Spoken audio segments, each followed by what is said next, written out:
Bonjour et bienvenue à la radio Clé de vie. Mon nom est Justine Belland et comme à chaque semaine, je vous offre mon émission Respectez vos frontières. Cette semaine, le thème est Abat les tabous. Alors, je trouve que c'est important euh, de démystifier les tabous et les mythes.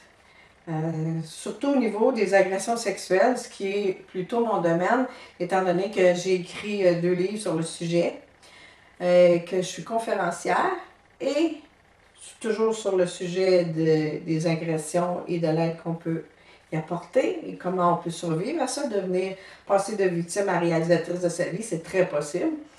Alors, j'ai aussi une mission de vie qui s'appelle le Centre Vosi pour aider les femmes et leurs couples à passer au travers parce que ça a des répercussions sur la vie de couple aussi. Donc, c'est pour cette raison que je vous parle aujourd'hui de Abat les tabous. Je pense que ça peut sincèrement aider les gens. Alors, aujourd'hui, disons que je pourrais commencer le tabou le plus régulier. C'est que qu'on entend le plus souvent, en tout cas, c'est que les agresseurs ont des pulsions sexuelles qu'ils ne peuvent pas contrôler ou ils ont une maladie mentale. C'est répertorié sur le site du gouvernement du Québec ainsi que sur le site d'Acalac. Il y a des études qui ont été faites là-dessus et c'est complètement faux. Tous les abus sexuels ont été prémédités. Et de dire maladie mentale, c'est une raison, malheureusement aujourd'hui, qu'on entend trop souvent à tort et à travers pour n'importe quelle raison. La preuve, on la connaît tous, Turcotte et ses enfants. Donc, on a pu voir que, en tout cas, moi, j'ai pas senti une maladie mentale qui pouvait empêcher de savoir ce qu'il faisait.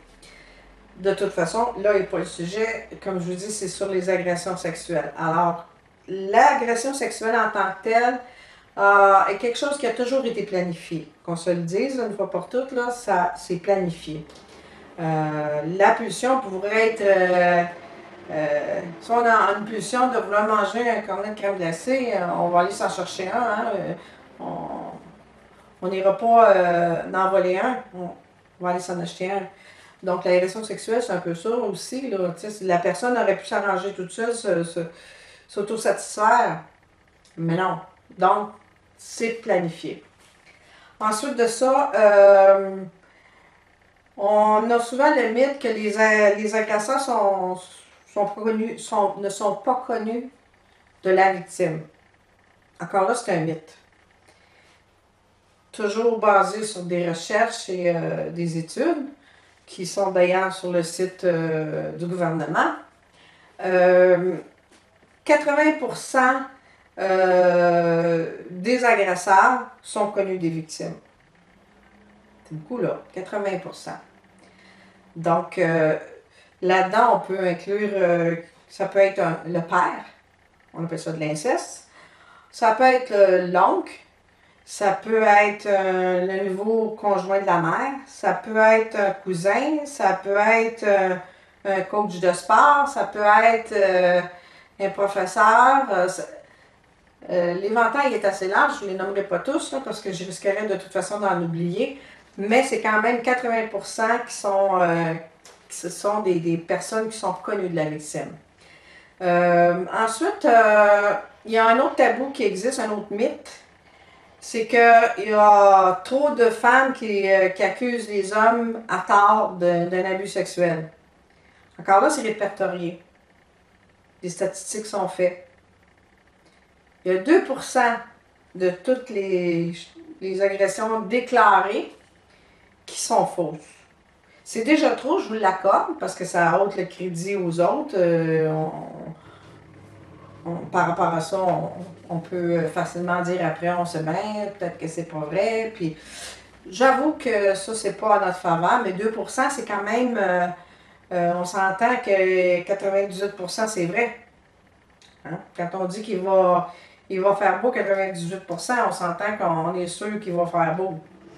Alors, et d'autant plus que dans les agressions sexuelles, il y en a 90% qui ne sont pas déclarés, là. Vous imaginez le nombre? C'est hallucinant. Il y a, entre autres, il y a une femme dans la réalité, là, dans les études, toujours, il y a une femme sur 3 qui sera victime d'agression sexuelle au cours de sa vie avant l'âge de 16 ans. Et un garçon sur 6. Alors, c'est beaucoup. C'est beaucoup de monde qui vont être victimes d'agression sexuelle. Ensuite, un autre tabou, un autre mythe, c'est que la seule forme d'agression sexuelle qui est à valider ou qui est reconnue, c'est le viol. Complètement faux. Une agression sexuelle, il y a un inventaire beaucoup plus grand que ça, là. C'est toute chose reliée au sexe qui n'a pas été demandée et qui n'est pas acceptée de la personne. Ça peut être du voyeurisme. Quelqu'un qui regarde à travers la fenêtre pendant que vous vous déshabillez parce que vous avez oublié de fermer le store. Ça peut être quelqu'un qui rentre dans la salle de bain des femmes et qui se met debout sur un siège pour regarder en votre direction. C'est du voyeurisme et c'est non acceptable. C'est une agression sexuelle. Ensuite de ça, il y a l'exhibitionnisme. Moi, je me souviens, j'avais 11 ans qu'un monsieur qui s'est arrêté sur où j'étais après attendre l'autobus et qui a, avec le char, il a pimpé, qu'on dit, pout, là. Et puis quand j'ai regardé dans sa direction, il avait sorti son pénis qui était en érection et il se masturbait.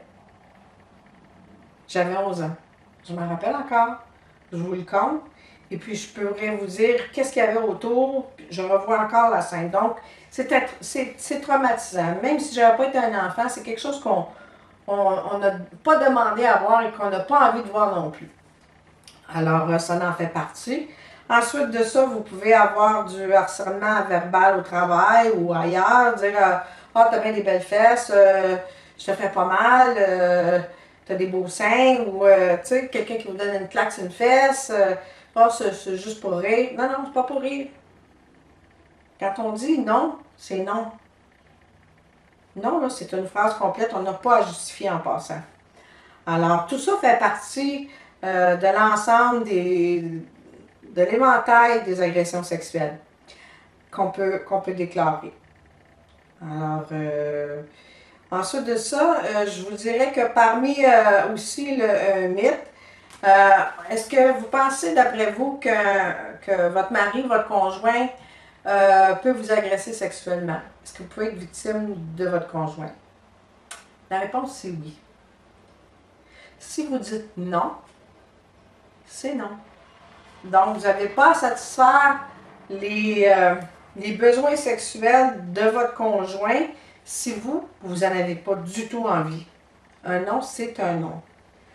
Alors, ça fait aussi partie des mythes et qui sont vraiment un mythe, finalement. Et l'autre chose, c'est que il y a des personnes qui vont dire oui, mais la personne qui a été victime est encore en rapport avec la personne qui l'a agressée, donc elle aime ça. Non, pas du tout. Il y a des menaces qui ont été faites. Souvent, quand on est un enfant, si tu le dis à ta mère, je vais aller en prison, si tu le dis à ton père, peu importe, là, tu sais, je veux dire, comme enfant, on les croit, là, les menaces qui nous sont faites, là. Fait qu'on reste là. Puis même comme adulte, on peut recevoir des menaces et avoir peur et rester là par rapport à cette raison-là. Là. Pas parce qu'on aime ça. Faut s'enlever ça de la tête. Ensuite de ça, on a comme mythe, oui, mais ça dépend comment la personne était habillée. Faux. C'est faux. C'est un mythe. Même si la personne est nue, droguée, trop bu, elle n'a pas consenti. Elle n'a pas dit oui. Puis, encore là, même si vous rencontrez quelqu'un dans un bar, prenez un verre, puis vous vous dites oh, oui, je vais aller chez vous, puis que vous avez l'air à dire que oui, ça va vous tenter, puis arriver sur place, finalement, vous dites non. Non, c'est non. On ne peut pas continuer. C'est une agression. Puis l'agression ne vient pas du fait de la façon que la personne est habillée. C'est le but, c'est le drogué ou peu importe. Un non est toujours un non, peu importe comment on est habillé, peu importe dans quel état on est. Non est une phrase complète, on n'a pas à justifier. Puis si vous allez sur Internet, il y a un beau petit vidéo à ce sujet-là, qui est à propos d'une tasse de thé. Faites la recherche, c'est en marquant peut-être agression tasse de thé. Sur Google, ça devrait sortir. C'est un petit vidéo, mini vidéo, mais qui parle très très bien de ce que c'est un consentement. Alors, je vais vous le laisser découvrir. Et puis, je vous dirais que moi, personnellement, il y a quelques années, j'ai été victime d'attouchement d'un voisin. Et puis, il y avait un monsieur dont je vais taire le nom, qui s'occupait d'un groupe d'hommes pour venir en aide à un groupe d'hommes et qui m'a demandé comment j'étais habillée. Vous voyez comment c'est ancré dans la mentalité des gens encore aujourd'hui, ces mythes-là, ces tabous-là. Moi, j'en revenais juste pas, là. C'est pas un monsieur n'importe qui, là. Il était quand même en charge d'écouter les hommes et de les aider. Donc, j'avoue que j'ai été un petit peu assommée de cette répartie-là de sa part. Ensuite de ça, ben, j'aimerais vous parler, parmi les tabous, en parlant des abat les tabous, est-ce qu'on peut venir en aide à une personne qui a été victime d'agression sexuelle? Et je vous dirais que oui. La première chose à faire, c'est de croire à la personne, de ne pas mettre en doute ce qu'elle dit. La deuxième est de ne pas amplifier les émotions, amplifier la situation, essayer de rester neutre et d'écouter les besoins de la personne, d'écouter ses émotions, de la faire parler et de ne pas la juger. C'est mortel, là. Juger, comme je vous ai dit tantôt, là, demander à la personne comment tu étais habillée, là, c'est pas fort. C'est vraiment pas fort. Alors, vous devez aussi, pour l'aider, la rassurer sur la confidentialité que si elle vous demande de ne pas en parler, de vous assurer de lui promettre de garder le secret, parce que c'est important, si elle a osé vous confier son secret. En l'écoutant à la longue, probablement qu'elle va venir à être capable d'en parler à d'autres personnes. Et si jamais elle ne le fait pas, déjà d'en avoir parlé à une personne et d'avoir senti qu'elle était crue et qu'elle était soutenue psychologiquement, moralement, c'est déjà une grande chose de fait. Alors, je vous invite à essayer de le faire si possible. Après ça, vous pouvez aussi la diriger vers, essayer de lui donner des conseils, pas des conseils, mais essayer de la diriger en lui suggérant d'aller voir, je sais pas, la CALAC, la CAVAC. Il y a un paquet de possibilités pour les victimes de recevoir de l'aide psychologique et c'est assez important de les recevoir dès le départ. Ça évite de traîner ce lot secret-là qui va faire que la personne va se sentir coupable. Et si c'est quelqu'un de son entourage, c'est une grande trahison parce que les gens qui sont autour de nous, surtout quand on est un enfant, sont supposés d'être là pour nous protéger et non pour abuser de nous. Alors, l'émission arrive bientôt à sa fin. J'aimerais vous dire que Radio Clé de Vie vous offre également, à part la radio, vous offre le magazine web, la TV web.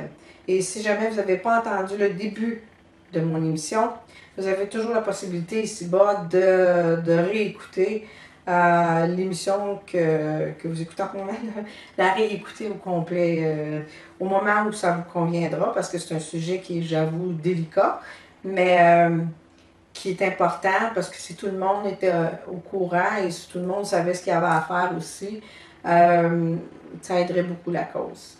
Alors, comme je vous dis, moi je suis auteure conférencière et j'ai le privilège d'avoir le Centre Vas-y qui vient en aide aux couples dont la femme a été victime d'agression sexuelle. Et ça s'appelle le centrevasy.org. Et chaque semaine, j'écris un blog sur ce site-là. Et j'ai également une page web pas une page web, mais une page Facebook. Alors là-dessus, je vais vous laisser. L'émission est vraiment arrivée à sa fin et je vous souhaite une belle fin de journée et à la semaine prochaine.